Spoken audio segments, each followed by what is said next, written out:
بسم اللہ الرحمن الرحیم۔ السلام علیکم، ہمارے چینل میں خوش آمدید۔ سردار سرمد نے نہایت غصے سے بیڈ پر دلہن بنی بیٹھی نیلما سے پوچھا، تمہاری عمر کیا ہے؟ 16 سال۔ نیلما کی عمر بتاتے ہی سرمد کا غصہ بڑھنے لگا۔ اس کے گھر والوں نے نیلما کی عمر 22 سال بتائی تھی۔ وہ تو اس پر بھی راضی نہیں تھا، پر اب میرال کی شکل دیکھنے کے بعد اسے اندازہ ہوا تھا وہ تو اور زیادہ چھوٹی تھی۔ نکلو میرے کمرے سے، انتہائی غصے سے حکم دیا۔ کیوں؟ مجھ سے کوئی غلطی ہوئی ہے؟ میرال نے سہم کر پوچھا۔ اسے اپنی ستیلی ماں کی دھمکی یاد آئی، جس نے کہا تھا اگر سردار سرمد نے تمہیں قبول نہ کیا تو کوٹھے پر بیچ دوں گی۔ غلطی تم سے نہیں مجھ سے ہوئی ہے، یہ کہتے ہوئے سارم نے اسے کھینچ کر کھڑا کیا اور کمرے سے باہر دھکا دینے لگا، پر اس سے پہلے ہی نیلما سرمد کے سینے سے لگتی۔ نہیں اماں، میں یہاں پر شادی نہیں کرنا چاہتی، خدا کے لیے میرے ساتھ ایسا ظلم نہ کریں۔ میں پڑھنا چاہتی ہوں، آگے پڑھنا چاہتی ہوں، اپنے پاؤں پر کھڑی ہونا چاہتی ہوں، شادی کر کے گھر بسانا نہیں چاہتی۔ اے لڑکی، تجھے کیا لگتا ہے کہ میں تجھے ساری زندگی اپنے سر پر بٹھا کر رکھوں گی کیا؟ جلد سے جلد تیری شادی کروں تاکہ میرے فرض سے تو ادا ہو جائے، ورنہ لوگ کیا کہیں گے؟ ستیلی ماں تھی اسی لیے بیٹی کو بٹھا کر رکھا، اس کی شادی نہیں کی اور اس کی کمائیاں کھانا چاہتی ہے۔ تو تم کیا چاہتی ہو کہ میں لوگوں کی باتیں سنوں گی طرح طرح کی؟ نہیں اماں، میں نے ایسا تو نہیں کہا، بس میں چاہتی ہوں کہ تم میری شادی نہ کرو۔ لوگوں نے ہمیں روٹی کھانے کو تو نہیں دینی، اگر میں کماؤں گی بھی تو گھر پر ہی لاؤں گی نا، باہر تو کہیں نہیں لے کر جاؤں گی۔ دیکھ نیلم، میں کچھ نہیں جانتی، بس میں چاہتی ہوں کہ تم سرمد سے شادی کر لے۔ بڑے گھروں سے رشتے بار بار نہیں آتے، سرمد کے گھر سے رشتہ آیا ہے، کوئی چھوٹی بات تو نہیں ہے۔ مگر اماں، تم میری شادی کیوں کرنا چاہتی ہو؟ سردار کے گھر شادی کرنی ہے تو شبنم کی کر دو نا، وہ تو تمہاری سگی بیٹی ہے، اور پھر بڑے گھر سے رشتے بار بار تو تھوڑی آتے ہیں۔ نیلم سمجھ گئی تھی کہ اس میں بھی اس کی ستیلی ماں کی چال ہوگی، اسی لیے اس نے اس کی بات اسی پر ہی ڈال دی اور خود اپنے کمرے میں چلی گئی۔ وہ کمرہ کم اور اسٹور روم زیادہ تھا۔ جب سے نیلم کی ماں اس دنیا سے گئی تھی تب سے اس کا کمرہ ہی بدل گیا تھا، کیونکہ نیلم والا کمرہ اس کی ستیلی ماں کو ملا اور پھر اس کی بیٹی شبنم کو نیلم کا۔ باپ نیلم پر بالکل توجہ نہیں دیتا تھا۔ شروع میں تو نیلم یہ سب آرام سے برداشت کرتی رہی، مگر آہستہ آہستہ اسے سمجھ آنے لگی تھی کہ اسے اپنے حق کے لیے خود ہی بولنا پڑے گا۔ اس کی ستیلی ماں اسے پورے گھر کا کام کرواتی، اور جب اس کا باپ گھر آتا تو اس کو نیلم کے خلاف بھڑکا دیتی۔ پہلے تو نیلم روتی رہتی، مگر پھر جب اس کا باپ اسے کچھ کہتا تو وہ بھی اسے دو ٹوک الفاظ میں جواب دے دیتی، اور نیلم کی ستیلی ماں اس بات کا ناجائز فائدہ اٹھاتی اور نیلم کے باپ کی نظروں میں مزید نیلم کو برا بنا دیتی۔ نیلم 16 سال کی ہو چکی تھی اور آج کل اس کی ستیلی ماں اس کے لیے گاؤں کے سردار سرمد کا رشتہ لے کر آئی ہوئی تھی۔ سرمد اچھا شخص تھا، مگر نیلم سے بہت بڑا تھا۔ اس کو اس رشتے سے کوئی اعتراض نہیں تھا، لیکن وہ چاہتی تھی کہ وہ پڑھ لکھ کر آگے بڑھے، اپنے پیروں پہ کھڑی ہو، اپنا بوجھ خود اٹھائے۔ لیکن نہ جانے کیوں نیلم کی ستیلی ماں سرمد کے ساتھ اس کا رشتہ کرنے پر بازید تھی۔ نیلم اتنا جانتی تھی کہ اس سب کے پیچھے کوئی نہ کوئی کھیل ضرور ہے، مگر کیا؟ وہ یہ بات نہیں جانتی تھی۔ شام کے وقت سب میز پر کھانا کھانے کے لیے موجود تھے، سوائے نیلم کے۔ وہ اکثر اپنے کمرے میں ہی کھانا کھایا کرتی تھی۔ سب لوگ کھانا کھانا شروع کر چکے تھے۔ نیلم کی ستیلی ماں روبینہ اس کے باپ اصغر سے نیلم کے رشتے کی بات کرنے ہی والی تھی، جب اچانک نیلم اپنے کھانے کی پلیٹ لیے میز پر آ کر بیٹھ گئی۔ روبینہ نیلم کو دیکھ کر ایک دم چونک گئی۔ نیلم چہرے پہ مسکراہٹ سجائے روبینہ کو ہی دیکھ رہی تھی، جو دانت پیستے ہوئے ایک نظر نیلم کی طرف دیکھ لیتی اور دوسری نظر اصغر کی طرف۔ اس کو اس بات پہ غصہ آ رہا تھا کہ اب وہ نیلم کے سامنے اگر بات کرے گی تو نیلم اندر کوئی نہ کوئی مداخلت ضرور کرے گی اور کہیں اس رشتے سے انکار نہ ہو جائے۔ تبھی وہ خاموش رہی اور کھانا ختم ہونے کا انتظار کرنے لگی۔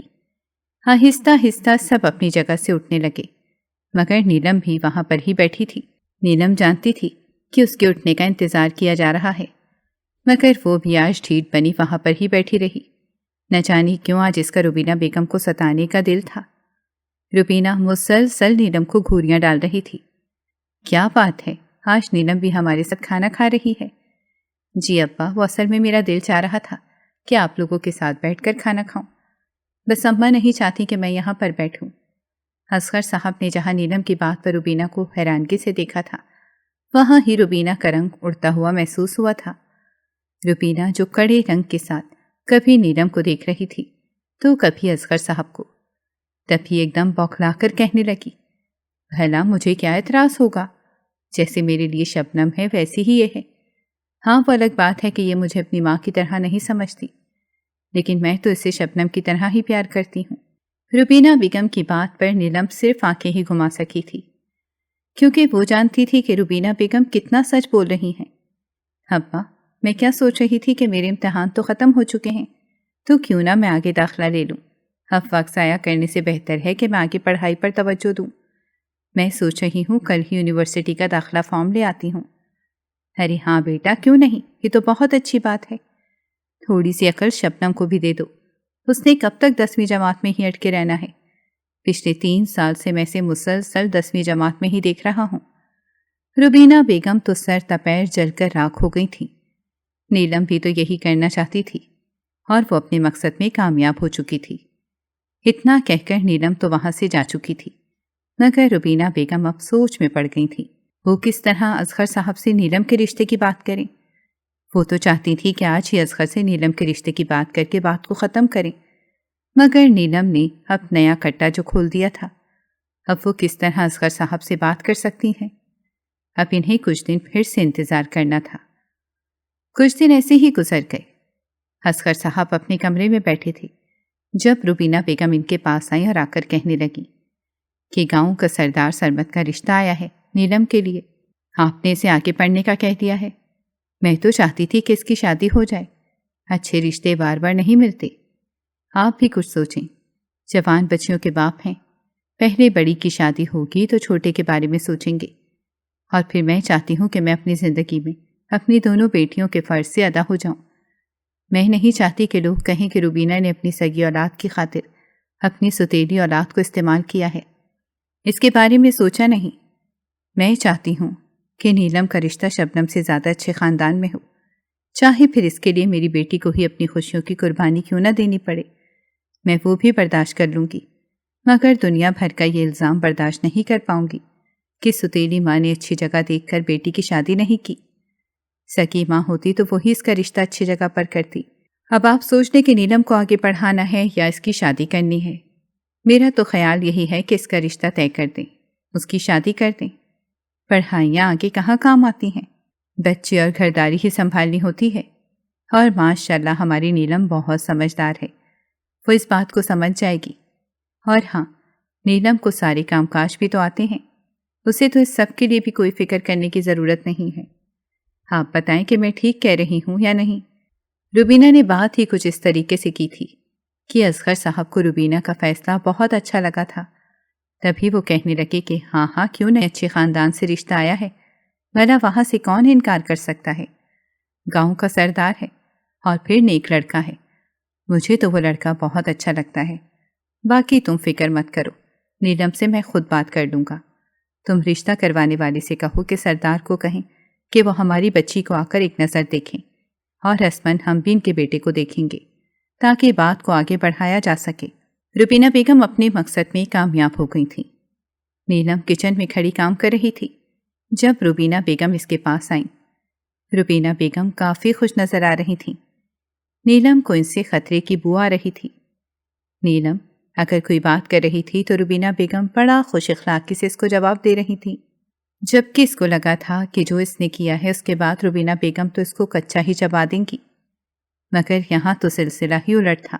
یقیناً روبینہ بیگم کوئی چال چل رہی تھی، یہی سوچ سوچ کر نیلم فکر مند ہو رہی تھی، اور پھر اس کی چھٹی حص نے الارم بجا ہی دیا تھا۔ اصغر صاحب نے نیلم کو اپنے کمرے میں بلایا۔ نیلم اپنے دھیان میں کمرے میں جانے لگی اور ادب سے کھڑی ہو گئی۔ تبھی اس کا باپ کہنے لگا کہ بیٹا، میں چاہتا ہوں کہ تمہاری شادی کر دوں، یہ پڑھائی وغیرہ چھوڑ دو، اس کا کوئی فائدہ نہیں ہے۔ اگلے گھر جا کے تو تمہیں گھر ہی سنبھالنا ہے، گھرداری ہی سنبھالنی نہیں ہے۔ اور پھر تمہاری اماں بتا رہی تھی کہ سردار کا رشتہ آیا ہے۔ دیکھو بیٹا، اچھے رشتے بار بار نہیں ملتے، اب تمہاری شادی کریں گے تو ہم شبنم کی طرف دیکھیں گے، پہلے تم بڑی بیٹی ہو، تمہاری ماں کو تمہاری بہت فکر ہے، اسی لیے اس رشتے کے لیے حامی بھر دو۔ میں نے کل ہی سردار کو بلایا ہے تاکہ وہ تمہیں رسماً ایک دفعہ دیکھ جائیں اور پھر ہم لوگ ان کے بیٹے کو دیکھ آئیں گے تاکہ بات کو آگے بڑھایا جا سکے۔ تمہیں بلانے کا مقصد صرف یہ ہے کہ تم کل جا کر یونیورسٹی کا فارم مت لے کر آنا، میں تمہاری شادی کر رہا ہوں۔ اتنا کہہ کر اصغر صاحب چپ ہو گئے اور نیلم کو لگا اس کے سر پر آسمان ٹوٹ پڑا ہے۔ اس نے بے یقینی سے اپنے باپ کی طرف دیکھا جس کو اس کی مرضی سے زیادہ اپنی بیوی کی مرضی پسند تھی۔ نیلم کا پارا بہت ہائی تھا، غصے سے وہ کبھی ادھر جاتی تو کبھی ادھر، تن فن کرتے ہوئے کمرے سے باہر نکلی تھی۔ سامنے سے آتی روبینہ بیگم کو دیکھ کر اس کے دل میں پہلی مرتبہ روبینہ بیگم کو لے کر نفرت پیدا ہوئی تھی۔ شادی کی تیاریاں عروج پر تھیں۔ جب دونوں طرف سے رشتہ پسند کیا جا چکا تھا تو پیچھے کیا ہی رہ جاتا تھا۔ نیلم کو آج پہلی مرتبہ اپنی ماں کی یاد آ رہی تھی اور رہ رہ کر اپنے باپ پر افسوس ہو رہا تھا جس نے اس کی ماں کے چلے جانے کے بعد ہمیشہ اپنی دوسری بیوی کی ہی بات مانی تھی، کبھی نیلم پر بھروسہ نہیں کیا تھا اور نہ ہی کبھی اس کی بات کو اہمیت دی تھی۔ آخر کو وہ ان کی بیٹی تھی، سگی اولاد تھی، اتنا تو اس کا بھی حق تھا کہ اس کے حقوق اسے دیے جاتے، لیکن ہمیشہ روبینہ بیگم کی وجہ سے نیلم کے حقوق مار دیے جاتے تھے، اور اس بات کی خبر نہ تو اصغر صاحب کو تھی اور نہ ہی کسی اور کو۔ اصغر صاحب اپنی طرف سے نیلم کی بہت اچھی پرورش کر رہے تھے، لیکن یہ تو صرف نیلم ہی جانتی تھی کہ اس کو کتنی محرومیاں ملی تھیں اپنی ماں کے چلے جانے کے بعد۔ وقت ایسے ہی گزر رہا تھا، شادی کی تیاریاں عروج پر تھیں۔ نیلم نے اس روز کے بعد روبینہ بیگم کو دیکھا تک نہیں تھا اور نہ ہی وہ ان کو دیکھنا پسند کرتی تھی۔ وہ تو اس وقت کا انتظار کر رہی تھی جب سردار کے ساتھ اس کی شادی کر دی جاتی اور وہ اس گھر سے آزاد ہو جاتی، مگر وہ نہیں جانتی تھی کہ اگلے گھر جا کر اس کے لیے کتنی مشکلات سامنے آنے والی ہیں۔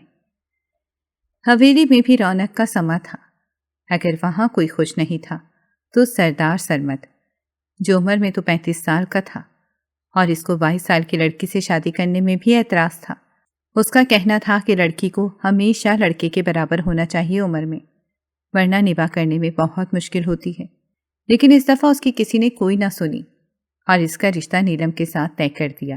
وقت ایسے ہی گزر رہا تھا، ایک طرف نیلم تھی جو پریشان کن حالت میں بیٹھی ہوئی تھی، تو دوسری طرف سردار تھا جو غصے کی آخری حد تک بیٹھا ہوا تھا۔ میرال سرمد کے پاس آئی تھی جب سرمد نے غصے سے اس کی طرف دیکھا تھا، کیونکہ یہ رشتہ میرال ہی کروا رہی تھی۔ میرال سرمد کی کزن تھی اور کہیں نہ کہیں اس سے محبت بھی کرتی تھی، مگر سرمد کو میرال بالکل پسند نہیں تھی، اسی لیے اس نے میرال سے شادی کرنے سے انکار کر دیا تھا۔ اب سرمد جانتا تھا کہ اس کے باپ سے میرال نے ہی اس رشتے کے بارے میں بات کی ہے، اور ایک صرف سرمد کا باپ ہی تھا جس سے وہ کچھ کہہ نہیں سکتا تھا۔ اس کی ہر بات پر امین کہنا سرمد کا سب سے اولین فریضہ تھا۔ سرمد نے اپنی دلہن کو ابھی تک نہیں دیکھا تھا، وہ نہیں جانتا تھا کہ اس کی دلہن کی عمر حقیقت میں کیا ہے۔ نیلم دلہن بنی سرمد کے ساتھ بیٹھی تھی، مگر اسے کوئی فرق نہیں پڑ رہا تھا۔ اس نے ایک نظر بھی اپنی بیوی کی طرف نہیں دیکھا تھا۔ نکاح خوش اسلوبی سے ہو چکا تھا۔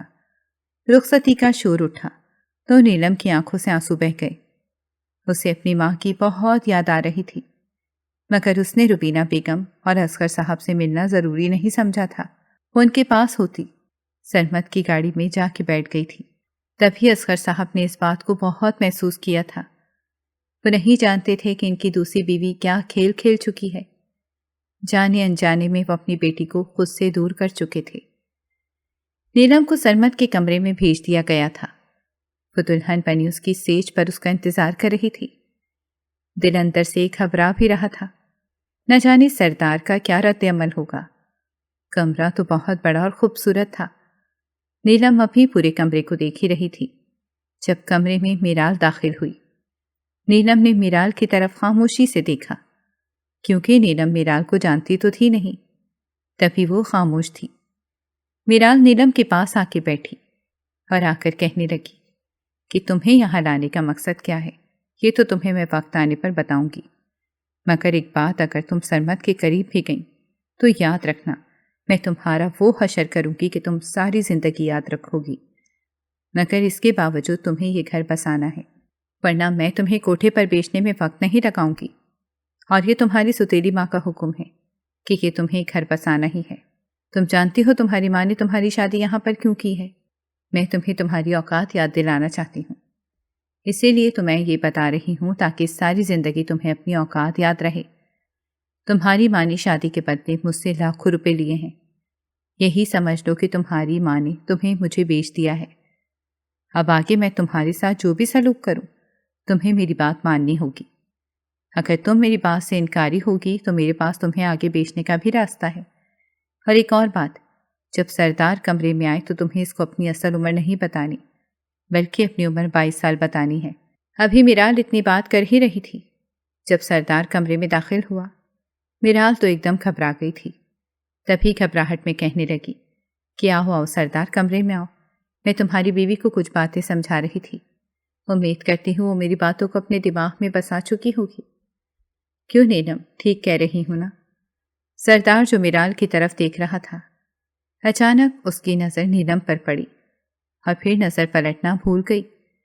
نیلم تیکھے نین نقش کی خوبصورت لڑکی تھی، اس پر دلہن بنی سردار پر تو بجلیاں ہی گرا رہی تھی۔ میرال نے جب سردار کو اتنی گہری نگاہوں سے نیلم کو دیکھتے دیکھا تو اس کی تن بدن میں آنکھ ہی لگ گئی تھی۔ تبھی اس نے سرمد کو بلایا اور کہنے لگی، امید کرتی ہوں کہ آج کی رات تم دونوں کی بہت اچھی گزرے گی۔ اس سے پہلے میرال کمرے سے جاتی، سرمد نے نہایت غصے سے بیٹھ پر دلہن بنی بیٹھی نیلم سے پوچھا، تمہاری عمر کیا ہے؟ 16 سال۔ نیلم کی عمر بتاتے ہی سرمد کا غصہ بڑھنے لگا۔ میرال کی تو آنکھیں ابل پڑی تھیں۔ سرمد نے میرال کی طرف دیکھا تو اس کا رنگ ایک دم اڑ گیا۔ سرمد نے میرال کی طرف دیکھا تو اس کا رنگ ایک دم اڑ گیا۔ وہ جانتی تھی کہ اب انہوں نے نیلم کی عمر 22 سال بتائی تھی، وہ تو اس پر بھی راضی نہیں تھا، پر اب میرال کی شکل دیکھنے کے بعد اسے اندازہ ہوا تھا وہ تو اور زیادہ چھوٹی تھی۔ نکلو میرے کمرے سے، سردار سرمد نے میرال کی طرف دیکھتے انتہائی غصے سے حکم دیا۔ کیوں؟ مجھ سے کوئی غلطی ہو گئی ہے؟ میرال نے سہم کر پوچھا۔ اسی وقت نیلم کو اپنی سوتیلی ماں کی دھمکی یاد آئی، جس نے کہا تھا اگر سردار سرمد نے تمہیں قبول نہ کیا تو کوٹھے پر بیچ دوں گی۔ غلطی تم سے نہیں مجھ سے ہوئی ہے۔ یہ کہتے ساتھ سرمد نے اسے کھینچ کر کھڑا کیا اور کمرے سے باہر دھکا دینے لگا، پر اس سے پہلے ہی میرال سرمد کے سینے سے لگتی رونے لگی تھی۔ مجھے معاف کر دو سرمد، میں تمہارے لیے اچھا ہی سوچ رہی تھی، مگر مجھے نہیں پتا تھا کہ تم مجھ پر خفا ہو جاؤ۔ میں مانتی ہوں یہ لڑکی چھوٹی ہے مگر گھر داری سنبھالنے کے قابل ہے، اور پھر یہ تم سے شادی کر کے خوش ہے۔ پوچھ لو اگر مجھ پہ یقین نہیں تو اس سے پوچھ لو۔ بولو نیلم، تم خوش ہونا اس شادی سے؟ میرال نیلم کو گھوریاں ڈال رہی تھی، مگر نیلم نے وہی بات کہی جس سے میرال نے اسے منع کیا تھا۔ نہیں، میں خوش نہیں ہوں اس شادی سے۔ میں آگے بڑھنا چاہتی تھی مگر انہوں نے میری ماں کو، میری سوتیلی ماں کو پیسوں کا لالچ دے کر نہ جانے کس مقصد کے لیے مجھ سے آپ کی شادی کروا دی۔ میری سوتیلی ماں بہت بری عورت ہے، مگر میں نہیں جانتی تھی کہ وہ اس شادی کے پیچھے کیوں پڑی ہے۔ اب مجھے سمجھ آیا کہ ان کو پیسوں کا لالچ تھا، اسی لیے وہ اس شادی کے پیچھے پڑی تھی۔ لیکن میں یہاں پر نہیں رہنا چاہتی، میں واپس جانا چاہتی ہوں، مجھے آگے پڑھنا ہے۔ سردار تو حیرت سے اس چھوٹی سی لڑکی کو دیکھ رہا تھا جس کو آج پہلی مرتبہ اس نے اپنی نظروں کے سامنے دیکھا تھا۔ اسے اتنا بھی معلوم نہیں تھا کہ گاؤں میں نیلم نامی کوئی لڑکی بھی موجود ہے۔ بہرحال اتنی ہمت صرف وہی کر سکتی تھی جو سردار کے آگے زبان چلاتی۔ کبھی میرال کہنے لگی، بکواس بند کرو اپنی، کیوں جھوٹ پر جھوٹ بولے جا رہی ہو؟ تمہاری سوتیلی ماں نے خود مجھے بتایا تھا کہ تم اس رشتے سے خوش ہو، بلکہ دل سے راضی ہو، اور تمہارا ماننا ہے کہ کس کو امیر لڑکا پسند نہیں ہوگا؟ اس پر گاؤں کا سردار ہے اور تم سردار کی بیوی، بولو یہ بات جھوٹ ہے کیا؟ تبھی نیلم کہنے لگی کہ کیا جھوٹ ہے کیا سچ، اس وقت تو کسی کو مجھ پر یقین نہیں آئے گا، مگر میں وقت کے ساتھ ساتھ سب کو بتا دوں گی کہ میں اس رشتے سے خوش نہیں تھی، لیکن میری ماں نے پیسوں کے لالچ میں آ کر میری شادی یہاں پر کر دی۔ میں تو ابھی شادی نہیں کرنا چاہتی تھی۔ تمہیں واقعی شادی نہیں کرنی چاہیے تھی، کیونکہ تم شادی کے قابل نہیں ہو، ابھی تم بہت چھوٹی ہو۔ سرمد نے اپنی بیوی کو بڑی گہری نگاہوں سے دیکھتے ہوئے کہا تھا۔ نیلم تو اس کی نگاہوں کا مطلب نہیں سمجھ پائی تھی، مگر میرال جس کی آنکھیں بہت تیز تھیں، سرمد کی نگاہوں میں جلتے دیکھ میرال کی نگاہوں سے دور نہیں تھے۔ تمہیں کیا اب خط لکھ کر دینا پڑے گا کہ میرے کمرے سے دفع ہو جاؤ؟ سرمد غصے سے میرال کی طرف دیکھتے ہوئے بولا تھا، جس پر وہ بوکھلاتی ہوئی جلدی سے باہر بھاگی تھی۔ دیکھیں، آپ مجھے چاہے تو طلاق دے دیں، میں یہاں پر نہیں رہنا چاہتی، میں آگے اپنی پڑھائی مکمل کرنا چاہتی ہوں۔ اب آپ مجھے طلاق دیں گے تو میں اپنے گھر واپس جاؤں گی، ورنہ میرے ابا مجھے قبول نہیں کریں گے۔ تم اپنی ستیلی ماں کی دھمکی بھول چکی ہو کیا؟ وہ تمہیں کوٹھے پہ بیچ دے گی۔ ارے ایسے کیسے بیچ دے گی؟ اور آپ کیسے سردار ہیں کہ آپ مجھے بچا نہیں سکتے؟ سرمد نے گہرا سانس کھینچا تھا۔ اس کی چھوٹی سی دلہن اس کے سامنے زبان چلا رہی تھی، اور یہ صرف اسی کو ہی اجازت تھی، ورنہ کسی کی جرت تھی جو سردار کے سامنے زبان چلا لیتا؟ تم ابھی چھوٹی ہو، اسی لیے میں تمہیں نہیں چھوڑ سکتا۔ جب تم بڑی ہو جاؤ گی تو میں تمہیں خود تمہارے گھر چھوڑاؤں گا، اپنے پاس نہیں رکھوں گا۔ تب تک اگر تم چاہو تو یہاں پر رہ کر اپنی پڑھائی مکمل کر سکتی ہو۔ تمہارا مقصد تو پڑھائی مکمل کرنا ہے نا؟ اور پھر جب یہاں پر تمہیں کسی قسم کی کوئی پریشانی نہیں اٹھانی پڑے گی تو تمہارے لیے پڑھائی کرنا زیادہ آسان ہو جائے گا۔ شاید تمہارے گھر کے ماحول سے اچھا ماحول تمہیں یہاں پر مل جائے جس میں تم اچھے طریقے سے اپنی پڑھائی جاری رکھ سکو۔ اگر تمہیں میرا مشورہ پسند آیا ہے تو تم میرے ساتھ رہ سکتی ہو۔ نیلم گہری سوچ میں تھی، تبھی اسے پتہ ہی نہ چلا کہ کب سردار اس کے پاس جا کر اس کی دوسری طرف بیٹھ گیا تھا۔ اگر کوئی گاؤں کا شخص یا اس کے گھر کا ہی شخص اس کو اتنا دوستانہ ماحول میں دیکھ لیتا تو یقیناً گش کھا کے گر جاتا۔ سردار چہرے پہ مسکراہٹ سجائے نیلم کا چہرہ دیکھ رہا تھا، جو گہری سوچ میں ڈوبی ہوئی تھی، جیسے وہ واقعی اس بارے میں سوچ رہی ہو۔ تبھی اس کے کان کے قریب آئے اور ہلکی سی سرگوشی میں کہنے لگا، پھر کیا سوچا ہے آپ نے؟ میرے ساتھ رہ کر اپنی تعلیم مکمل کرنی ہے یا اپنے گھر واپس جانا ہے؟ ٹھیک ہے، میں یہاں پر رہ کر اپنی تعلیم مکمل کروں گی، لیکن میری کچھ شرطیں ہیں۔ سردار نے آنکھیں کھول کر اس کو حیرت سے دیکھا تھا، پھر ہوش میں آتے ہی کہنے لگا کہ جی کہیے، کیسی شرطیں ہیں میڈم کی؟ اتنا دوستانہ ماحول سرمد کو بالکل سوٹ نہیں کر رہا تھا، مگر وہ اپنی بیوی کے لیے سب کچھ کرنے کے لیے تیار تھا۔ تبھی وہ کہنے لگی کہ جب تک میری پڑھائی مکمل نہیں ہو جاتی میں گھر کا کوئی کام نہیں کروں گی، نہ ہی آپ کا کوئی کام کیا کروں گی۔ اور ہاں، آپ مجھے پڑھائی کرتے وقت بالکل تنگ نہیں کیا کریں گے۔ مجھے پڑھائی کے درمیان میں کچھ بریک لینے کی عادت ہے، اسی لیے ہم ہر ہفتے باہر گھومنے جایا کریں گے۔ مجھے پڑھائی کرتے ہوئے بہت بھوک لگتی ہے، اسی لیے جب بھی کھانے کا کہا کروں گی آپ کو کھانا لا کر دینا ہوا کرے گا، اور جب تک میری پڑھائی مکمل نہیں ہو جاتی ہم بچے بھی نہیں کریں گے۔ باقی سب باتیں ہیں تو سردار چہرے پر مسکراہٹ سجائے سن رہا تھا، مگر بچوں والی بات پر اس کو کھانسی کا ایسا دورہ چڑھا کہ وہ کھانستے کھانستے آدھا رہ گیا۔ کیا ہوا آپ کو؟ میں نے کچھ زیادہ شرطیں کہہ دی ہیں کیا؟ اچھا ٹھیک ہے، ہم ان میں سے ایک آدھی شرط کم بھی کر سکتے ہیں، لیکن آپ نے تو اپنی حالت ہی خراب کر لی ہے۔ کیا آپ کو برا لگا ہے میرا اتنا سا کچھ کہنا؟ اگر ایسی بات ہے تو میں کچھ بھی نہیں کہتی، میں اپنے آپ کھانا بھی لے لیا کروں گی، گھر کے کام بھی کر لیا کروں گی، اور باہر بھی نہیں جایا کروں گی۔ نیلم جو سردار کی حالت دیکھ کر پریشان ہو گئی تھی اور بھاگ کر اس کے پاس گئی اور اس کی کمر پر زور زور سے تھپکیاں دینے لگی۔ اب اپنی شرطوں سے ہی مکر رہی تھی۔ سردار نے حیرت سے نیلم کو دیکھا تھا۔ مجھے بہت چھوٹی لگتی تھی، میک اپ اور لہنگے نے اس کو کچھ بڑا بنا دیا تھا، مگر اتنا بھی بڑا نہیں بنایا تھا کہ وہ بچوں کی باتیں سوچنے لگتی۔ سردار تو سر پکڑ کے بیٹھ گیا تھا۔ اگلے دن دونوں کے لیے بہت خوبصورت تھا۔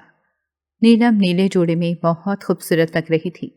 ہلکا سا میک اپ کیے وہ سردار کے ساتھ کمرے سے باہر نکلی تو سب کی نظریں سردار اور نیلم کی جوڑی پر گئی تھیں، جو بہت خوبصورت جوڑی لگ رہی تھی۔ بے ساختہ پوری حویلی نے ماشاءاللہ کہا تھا۔ اس قدر خوبصورت جوڑی حویلی میں کسی کی بھی نہیں تھی۔ میرال جو ناشتہ کر رہی تھی دونوں کو ایک ساتھ دیکھ کر جل بھن گئی۔ اسے رات والی پھر سے اپنی بے عزتی یاد آنے لگی تھی۔ آؤ بیٹا، ناشتہ کرو آ کر، بہت لیٹ ہو گیا ہے، پہلے ہی ہم سب آپ کا ہی انتظار کر رہے تھے۔ عائرہ بیگم جو حویلی کی سردارنی تھیں اپنے پوتے اور اپنی بہو کو دیکھ کر بہت خوش ہوئی تھیں۔ ان کی تو حسرت ہی تھی کہ کب سردار شادی کرے گا۔ ان کو ایسے لگتا تھا کہ سردار نے کبھی شادی ہی نہیں کرنی اور وہ ایسی ہی اس دنیا سے چلی جائیں گی۔ سردار کی ماں کے اس دنیا سے چلے جانے کے بعد اس کی دادی نے ہی اسے پالا تھا۔ سردار ان کے بہت قریب تھا۔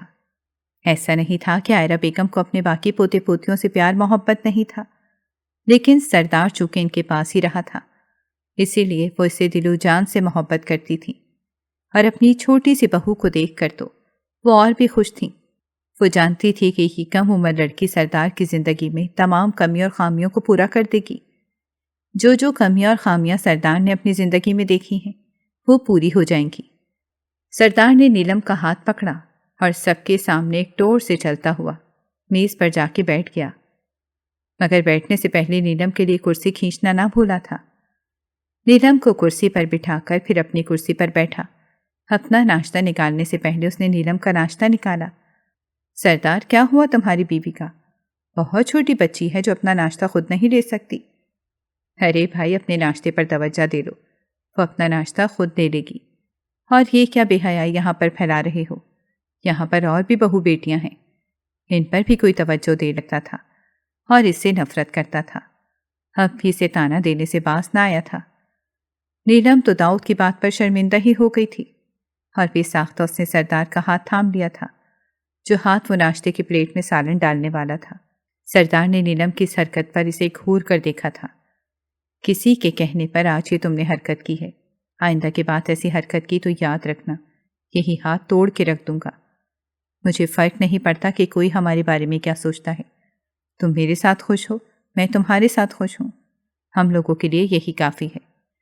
کوئی ہمارے بارے میں کیا سوچتا ہے، کیا کہتا ہے، وہ اس کی زبان اور دماغ کا مسئلہ ہے، ہمارا نہیں، سمجھے تم؟ سردار سب کو بہت کچھ باور کروا چکا تھا۔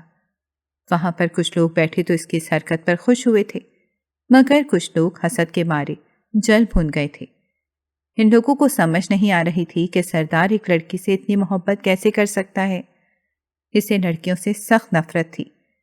ناشتے کے بعد سردار اپنی جگہ سے اٹھ کر حویلی سے باہر جانے والا تھا، جب اچانک سے نیلم نے اس کا ہاتھ پکڑ لیا۔ سب کے سامنے اس حرکت پر سردار کے چہرے پر گہری مسکراہٹ آئی تھی۔ آپ کہاں جا رہے ہیں؟ میں یہاں پر کیسے رہوں گی؟ سب کے اوپر ایک نظر ڈال کر نیلم گھبرائے ہوئے لہجے میں بولی۔ تبھی سردار نے اس کا ہاتھ چھوڑا اور کہنے لگا، تمہیں یہاں پر رہنے کی ضرورت ہی کیا ہے؟ تم جاؤ اپنے کمرے میں جا کر آرام کرو، اور ہاں، جب تک میں نہ آؤں تب تک کمرے سے باہر مت آنا۔ اب جاؤ اور جا کر آرام کرو۔ نیلم خاموشی سے اپنی جگہ سے اٹھی اور سب پر ایک آخری نگاہ ڈال کر اپنے کمرے میں چلی گئی۔ عائرہ بیگم نے فاتحانہ نگاہوں سے سب کی طرف دیکھا تھا۔ سردار وہاں سے جا چکا تھا۔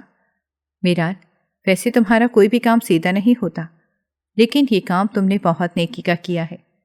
مجھے تم سے اس نیکی کی امید تو نہیں تھی، لیکن خیر، اب تم نے اس نیکی کا کام کر ہی لیا ہے، تو اس کے بدلے تمہیں کوئی انعام تو ملنا ہی چاہیے۔ عائرہ بیگم نے میرال کو دیکھتے ہوئے اس کو تانے دیے تھے، مگر وہ لڑکی بہت ہی ڈھیٹ ثابت ہوئی تھی۔ ارے نہیں دادی جان، مجھے آپ سے کسی انعام کی ضرورت نہیں ہے، آخر میرا بھی سردار سے کوئی رشتہ ہے۔ رشتہ تھا، ہے نہیں۔ عائرہ بیگم نے اسے بہت کچھ باور کروایا تھا، جس پر وہ جلتی کڑتی اٹھ کر اپنے کمرے میں چلی گئی تھی۔ عائرہ بیگم نے خدا کا شکر ادا کیا تھا کہ ان کے پوتے کی زندگی میں بھی خوشیاں آئی تھیں۔ شام کے وقت عائرہ بیگم نیلم کے کمرے میں گئیں تو نیلم ان کو اپنے کمرے میں دیکھ کر حیران رہ گئی اور جلدی سے ان کا ہاتھ پکڑ کے بیڈ پہ لے آئی۔ دادی جان، آپ نے مجھے بلا لینا تھا، میں آ جاتی، آپ اتنی سیڑھیاں چڑھ کے کیوں آئی ہیں؟ طبیعت آپ کی پہلے ہی ٹھیک نہیں رہتی۔ بیٹھیں یہاں پر۔ ان کو بیڈ پہ بٹھاتے ہوئے خود ان کے پاس بیٹھ گئی۔ ارے بیٹا، مجھے جو تم سے کام تھا وہ میں اپنے کمرے میں بلا کر تمہارے ساتھ نہیں کر سکتی تھی، کیونکہ میرے کمرے میں بہت سی نگاہیں ہیں اور میں وہاں پر بلا کر کوئی نیا تماشا نہیں لگوانا چاہتی تھی، اسی لیے میں خود یہاں آ گئی۔ لیکن تم فکر مت کرو۔ اتنا کہہ کر عائرہ بیگم نے اپنی قمیض کے ساتھ لگے بٹوے میں سے کچھ نکال کر نیلم کے ہاتھ میں پکڑایا تھا۔ دادی جان، یہ کیا ہے؟ اس میں چوڑیاں ہیں، خاندانی چوڑیاں، جو میری ساس نے مجھے دی تھیں۔ چونکہ سرمد کی تو ماں ہے نہیں، اس کی ماں ہی میں ہوں، تو اب تم مجھے اپنی ساس ہی سمجھو، اور اپنی دادی ساس بھی اب میرا فرض بنتا ہے کہ میں تمہیں اپنی یہ چوڑیاں دوں کہ تمہاری ساس نے تمہیں دینی تھی۔ خیر، ایک اور بات تم سے کہنی تھی۔ میں جانتی ہوں تم بہت اچھی لڑکی ہو، وہ تو آج سردار کے رویے سے ہی پتہ چل گیا ہے، لیکن میں تم سے گزارش کرتی ہوں کہ میرے سردار کا ساتھ کبھی مت چھوڑنا۔ وہ بہت اچھا لڑکا ہے۔ اس نے اپنی زندگی میں جتنی تکلیفیں دیکھی ہیں، اس کے بعد اس کا زندہ رہنا بھی مشکل تھا، مگر اس نے ہمت نہیں ہاری۔ میری خاطر وہ زندہ بھی رہا اور زندگی بھی گزاری۔ اب تم اس کی زندگی میں آ ہی گئی ہو، میں امید کرتی ہوں کہ تم اس کی زندگی کو خوشیوں سے بھر دو گی۔ ایک اور بات کہنا چاہتی ہوں، لیکن ڈر رہی ہوں کہ تم سن کر کیا رد عمل ظاہر کرو گی۔ ارے دادی جان، آپ کو پریشان ہونے کی ضرورت نہیں ہے، آپ مجھ سے کچھ بھی کہہ سکتی ہیں۔ کیا میں آپ کی بیٹی نہیں ہوں؟ یا آپ مجھے اپنی بیٹی نہیں سمجھیں گی؟ ارے نہیں بیٹا، ایسی بات نہیں ہے، تم میری بیٹی بھی ہو، میں تمہیں اپنی بیٹی سمجھتی ہوں۔ لیکن دادی جان، پھر آپ پریشان کیوں ہو رہی ہیں؟ آپ مجھ سے کچھ بھی کہہ سکتی ہیں۔ بیٹا بات کچھ یوں ہے کہ اس حویلی میں سرمد کے بہت سے دشمن بھی ہیں اور اس کے سگے کم ہیں، کیونکہ وہ اپنے باپ کا اکلوتا بیٹا تھا اور اس کے نام حویلی کی ساری جائیداد ہے۔ اسی لیے ہر کوئی اس سے حسد کرتا ہے اور نفرت بھی۔ اس کو اس گھر سے خطرہ ہے، اس کے گھر کے مکینوں سے خطرہ ہے۔ میں امید کرتی ہوں کہ تم سرمد کی زندگی کی رکھوالی کرو گی، یہ موقع ہی نہیں آنے دو گی کہ کوئی اسے نقصان پہنچا سکے۔ بولو، کرو گی نا؟ اب تک تو میں اس کی رکھوالی کر رہی تھی، مگر میری زندگی کا کیا بھروسہ؟ میں اس کی شادی اسی لیے ہی کرنا چاہتی تھی تاکہ کوئی اس کے پاس اس کا خیال رکھنے والا ہو۔ بولو، تم اس کا خیال رکھو گی نا؟ جی دادی جان، کیوں نہیں، میں ان کا ضرور خیال رکھوں گی۔ اور یہ بھی کوئی کہنے کی بات ہے، وہ میرے شوہر ہیں، اتنا تو میرا بھی فرض ہے۔ لیکن دادی جان، ایک مسئلہ ہے۔ عائرہ بیگم نے حیرت سے نیلم کی طرف دیکھا تھا۔ کیا بات ہے بیٹا، کہو، کیا کوئی پریشانی ہے؟ تبھی نیلم کہنے لگی کہ دادی جان، میں نے رات ہی ان سے کہا ہے کہ یہ میرا خیال رکھیں گے، مجھے اپنی پڑھائی مکمل کرنی ہے، اور میری پڑھائی کے دوران میں گھر کے کوئی کام نہیں کروں گی، اور نہ ہی ان کے کام کروں گی، اور نہ ہی وہ مجھے تنگ کریں گے۔ ہفتے میں ایک مرتبہ مجھے باہر بھی لے جایا کریں گے اور میرے لیے کھانا بھی لایا کریں گے، کیونکہ مجھے پڑھائی کے دوران بہت بھوک لگتی ہے۔ پھر اس وقت میں ان کا خیال کیسے رکھوں گی؟ یا تو وہ میرا خیال رکھ سکتے ہیں یا میں ان کا خیال رکھ سکتی ہوں۔ اس بات پر عائرہ بیگم کے چہرے پر گہری مسکراہٹ آ گئی۔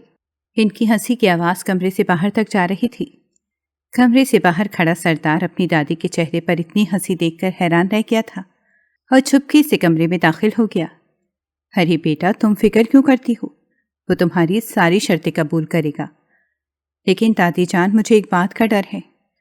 وہ باقی سب شرطیں تو پوری کر لیں گے، لیکن اس دوران اگر ہمارے بچے ہو گئے تو میں اپنی پڑھائی کیسے مکمل کروں گی؟ عائرہ بیگم کے چہرے سے تو ہنسی چھوٹ ہی نہیں رہی تھی، تو دوسری طرف سرمد کے چہرے پر بھی ہنسی آ گئی تھی۔ شاید عرصے بعد یا شاید بچپن کے بعد اب اس نے دوبارہ ہنس کے دیکھا تھا۔ لیکن پتہ ہے کہ بات تو یہ ہے کہ بچے آئیں گے کیسے جب تک تم لوگ چاہو گے نہیں؟ تو عائرہ بیگم نے کچھ کھوجتے ہوئے بات کا آغاز کیا تو نیلم اپنا سر پکڑ کے بیٹھ گئی۔ ارے دادی جان، آپ نہیں جانتی، وہ اتنے عجیب و غریب طریقے سے مجھے دیکھتے ہیں نا، مجھے بس یہی ڈر ہے کہ ان کے دیکھنے سے کہیں ہمارے بچے نہ پیدا ہو جائیں۔ انہوں نے رات کو میرا ہاتھ بھی پکڑا تھا۔ عائرہ بیگم کا تو ہنس ہنس کر برا حال تھا، تو دوسری طرف سرمد آخری بات پر شرمندہ ہی ہو گیا تھا۔ اس سے پہلے کہ وہ کوئی اور بے وقوفانہ بات کرتی، سرمد جلدی سے آگے بڑھا تھا۔ یہ دیکھو، میں تمہاری کتابیں لے آیا ہوں، اب امید کرتا ہوں کہ تم اپنی پڑھائی پر پوری توجہ دو گی اور سارا دھیان صرف پڑھائی پر ہی لگاؤ گی۔ سرمد کی اچانک آواز پر نیلم اپنی جگہ سے اچھل پڑی تھی۔ ارے آپ دروازہ کھٹکھٹا کر نہیں آ سکتے کیا؟ آپ کو کس نے اتنا بھی نہیں سکھایا کہ کسی کے کمرے میں جائیں تو دروازہ کھٹکھٹا کر جاتے ہیں؟ سرمد نے حیرت سے ایک نظر نیلم کو دیکھا اور ایک نظر اپنے دروازے کو، کہ اب یہ صرف سرمد کا کمرہ نہیں تھا، یہ اب اپنے کمرے میں آنے کے لیے بھی اسے اجازت لینی پڑنی تھی۔ زندگی اتنی جلدی بدلی تھی، اب اسے اندازہ ہو گیا تھا۔ وقت ایسے ہی گزرتا جا رہا تھا۔ سرمد کو امید نہیں تھی کہ اس کی شادی اتنی اچھی لڑکی سے ہو جائے گی۔ نیلم نے واقعی اس گھر کو سنبھال لیا تھا۔ سرمد اور نیلم کی شادی کو سال ہو چکا تھا۔ اس دوران نیلم کو سرمد کے سارے دشمنوں کو بے نقاب کیا تھا، جن میں اول اس کے چاچو اور ان کا بیٹا تھا، جس کی جائیداد ہتھیانے کے لیے اس کی جان لینے تک کو پہنچ چکے تھے۔ مگر سامنے بھی نیلم تھی جس نے اپنی شوہر کی حفاظت کی اور اس کو اپنے دشمنوں سے بھی بچایا۔ سرمد، میں کیا سوچ رہی تھی؟ اچھا، یہ نیکی کا کام آپ ہی کر لیتی ہیں۔ اچھا کو لمبا کرتے ہوئے اس نے نیلم کو چھیڑنے کے انداز میں کہا تھا۔ تبھی وہ گہری سوچ میں ڈوبی، نہ جانے کیا سوچ رہی تھی۔ سرمد کو ایک دم پریشانی ہوئی تو وہ اس کے پاس ہو کر بیٹھ گیا اور کہنے لگا، کیا سوچ رہی ہو؟ سب ٹھیک تو ہے؟ وہ اصل میں سرمد، مجھے بھی بچے چاہیے۔ اچھا، میں کل ہی بازار سے لے آؤں گا۔ ہیں؟ یہ کیسے ممکن ہے؟ آپ بازار سے کیسے لے کر آئیں گے؟ ویسے ہی جیسے آپ کو اتنی جلدی بچے چاہیے۔ ابھی پچھلے سال تو آپ کے بیانات اور تھے کہ آپ کو بچے ابھی نہیں چاہیے، اور ابھی آپ کے بیانات بدل گئے ہیں۔ اب مجھے بتائیں کہ میں آپ کی کون سی شرط پہ امین کہوں؟ ارے وہ میری دوست ہے نا شبو، اس کے ہاں کل ہی بیٹا ہوا ہے اور وہ اس قدر خوبصورت ہے۔ اس کے بیٹے کو دیکھ کر مجھے بھی طلب ہوئی کہ مجھے بھی بیٹا یا بیٹی چاہیے۔ تو شبو کہنے لگی کہ اپنے شوہر سے کہو، وہ تمہیں دے گا۔ اب دینا مجھے بچے۔ سرمد بہت مشکل سے اپنی ہنسی کو روک کر بیٹھا ہوا تھا۔ اس کا تو بس نہیں چل رہا تھا کہ زور زور سے ہنسنا شروع کر دے۔ اس کی بیوی باتیں ہی ایسی کر رہی تھی، دیکھو نیلم، بچے اتنی آسانی سے تو نہیں ہوتے۔ ارے آپ کے لیے کیا مشکل ہے؟ آپ تو اس گاؤں کے سردار ہیں، آپ تو کچھ بھی کر سکتے ہیں۔ اب کی مرتبہ سردار سر پکڑ کے بیٹھ گیا تھا۔ وہ سمجھ گیا تھا کہ اس کی بیوی ابھی بہت چھوٹی ہے، جس کو بچے بھی خود بخود چاہیے تھے۔ تبھی وہ اس کو پیار سے سمجھا کر اس کو پھر سے پڑھائی میں لگا چکا تھا، کیونکہ ابھی وہ اس کی معصومیت کو ختم نہیں کرنا چاہتا تھا، اور یہ اس کی مردانگی کو گوارا نہیں تھا۔ اسے نہیں پتا تھا کہ اس کی زندگی اتنی خوشگوار ہو جائے گی۔ اس کی بیوی کے آ جانے سے وہ ایک نئی زندگی ملے گی۔ اس کی بیوی کے آ جانے سے اسے ایک نئی زندگی ملے گی۔ آج سرمد اپنی بیوی اور 2 بچوں کے ساتھ اپنی زندگی بہت اچھے سے گزار رہا ہے، اور نیلم اب سر پکڑ کے بیٹھی رہتی تھی، کیونکہ 2 بچوں کے بعد ہی وہ سمجھ گئی تھی کہ بچے لینا اتنا آسان نہیں ہے، جس کی وہ ضد ہر وقت لگا کر رکھتی تھی۔